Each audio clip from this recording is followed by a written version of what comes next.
Hey, welcome to the All Things Wild podcast channel. Thanks for checking us out. Today we have Robin Baird from the Cascadia Research Collective. He's an expert in offshore dolphin species, and he's going to be talking about a group of offshore dolphins called the Blackfish that are probably some of the most intelligent animals on this planet.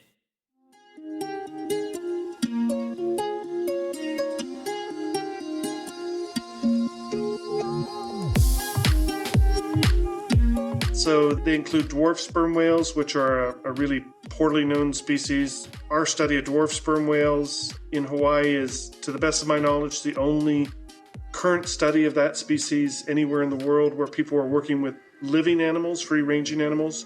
There's a lot known about that particular species from strandings, because they strand quite frequently, particularly in the southeast United States, but elsewhere as well. And yet at sea, they're so difficult to spot, and even when people do spot them, they're really difficult to work with. But we've been persevering, and whenever we have an encounter, we get photos, and we were able to learn a tremendous amount from those encounters, even though we don't see them very often. So, for example, we have one individual dwarf sperm whale that we've photographed over a 15-year period, and providing the first evidence anywhere that these animals are resident to a particular area rather than just part of open ocean population. And then the other species I mentioned are pygmy killer whales. There's also a pygmy sperm whale as well as a dwarf sperm whale, but we don't see we don't see the pygmy sperm whales very often. But pygmy killer whales, there's also resident population off the island. They're fairly closely related to false killer whales, pilot whales, and melon-headed whales, these 4 different species of sort of small black whales that are found in Hawaii. And they are a species that, again, they're really difficult to work with, difficult to spot, but through the long-term photo identification and working with Dan McSweeney, who had been taking photos of different species of dolphins and whales off the island since the mid-1980s, we know that there's this long-term resident population, and we're slowly learning more about them. Somehow, false killer whales see something in themselves in humans. It's not like other species of dolphins that maybe they're interested in humans, but I certainly have never heard of any case like this where there's this symbolic component to giving food to a human. And I think it relates a lot to the way they share food themselves.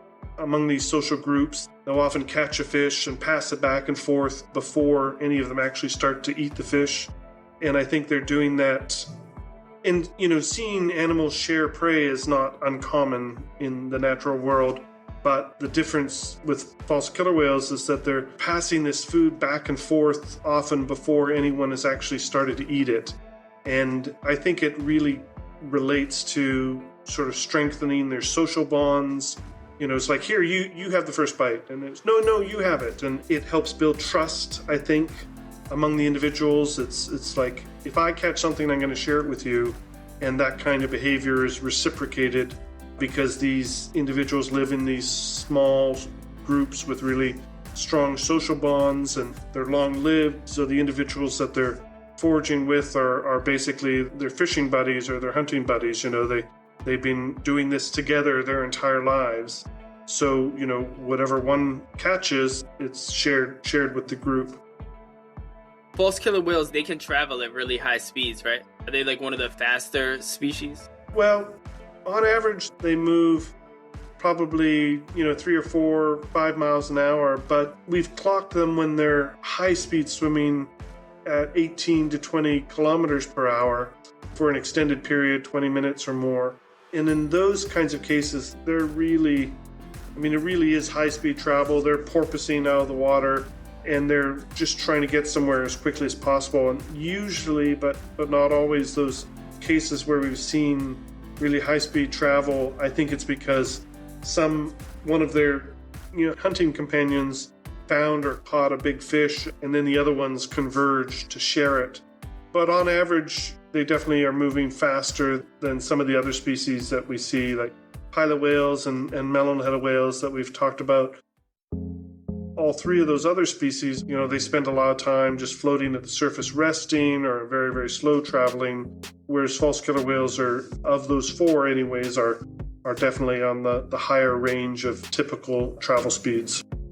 Yeah, they look like, the videos I've seen, they look like they're very agile in the water for how big they are. And they certainly leap out of the water a lot more regularly than any of these other species. They have one particular behavior. It's sometimes, we can see a splash of a false killer whale from a kilometer or more away, and we can tell what it's doing because they have these really characteristic leaps when they're feeding on mahi-mahi in particular. And they'll often throw the mahi-mahi in the air with their tail. They'll ram them. And so, again, on our YouTube page, you can see some video footage of this. As part of this, they end up completely clearing the water themselves when they're doing these fish attacks, fish chases. Thanks for watching the video, guys. A link to the full episode is below. Check out the Cascadia Research Collective for more of the cool studies they're doing on dolphin and whale species. Comment, like, and subscribe, and I'll see you guys next time.